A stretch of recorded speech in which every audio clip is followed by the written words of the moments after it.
পূর্বে নেপালে যখন সরকার পতন হয়েছে তখন উত্তেজনা দেখা দিয়েছে প্রতিবেশী ভারতেও। দেশটির বিভিন্ন রাজ্যে বিভিন্ন দাবিতে রাস্তায় নেমে আসছে মানুষ।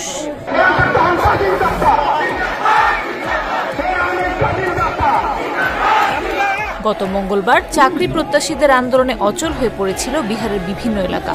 এবারের বিক্ষোভে উত্তাল হলো দেশটির আরেক রাজ্য আসাম। কিন্তু উত্তর পূর্বাঞ্চলত কেবল দুখনেই রাজ্য ত্রিপুরা আর অসম, যত বিদেশী স্বদেশী সকলে মাটি বেচা কিনা করে। বুধবার সন্ধ্যায় রাজ্যের তিনসুকিয়া জেলায় মোরান সম্প্রদায়ের প্রায় 20,000 মানুষ রাস্তায় নেমে আসেন। তাদের দাবি, অবিলম্বে মোরানদের তফসিলি উপজাতি মর্যাদা দিতে হবে।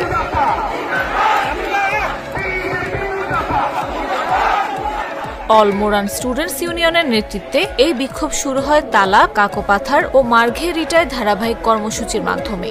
এরপর তারা তিনসুকিয়া শহরে এক বিশাল সমাবেশ করে। ভারতীয় প্রধানমন্ত্রী নরেন্দ্র মোদীর আগামী 13 সেপ্টেম্বরের আসাম সফরের ঠিক আগে এই বিক্ষোভ পুরো শহরকে নাড়িয়ে দিয়েছে।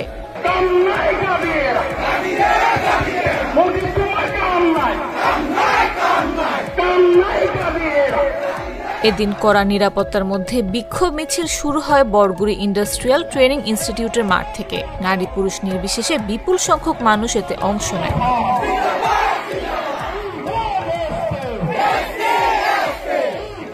সমাবেশে এমএসইউ সভাপতি পলিন্দ্র বরা বলেন, প্রধানমন্ত্রী মোদী নিজে প্রতিশ্রুতি দিয়েছিলেন বিজেপি সরকার গঠনের 100 দিনের মধ্যে মোরান সহ আরো 5টি সম্প্রদায়কে এসটি মর্যাদা দেয়া হবে। কিন্তু 10 বছর কেটে গেলেও কিছুই হলো না। সরকার আমাদের সঙ্গে বিশ্বাসঘাতকতা করেছে।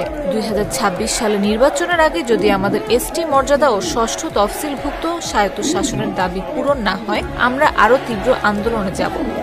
মেঘালয়, নাগাল্যান্ড, মণিপুর, মিজোরাম, উত্তর পূর্বাঞ্চলের আটাইবোৰ রাজ্যতে ভূমি অধিকার আছে। বিক্ষোভকারীরা হুঁশিয়ারি দেন, আগামী 72 ঘন্টার মধ্যে সরকার যদি স্পষ্ট কোনো পদক্ষেপ না নেয় তবে 15 সেপ্টেম্বর থেকে শুরু হবে ব্যাপক অর্থনৈতিক অবরোধ। এমএসইউ মোদীর আসন্ন সফরকে সামনে রেখে মোরানদের প্রতিশ্রুতি পূরণের সময়সীমা পরিষ্কার করার আহ্বান জানিয়েছে।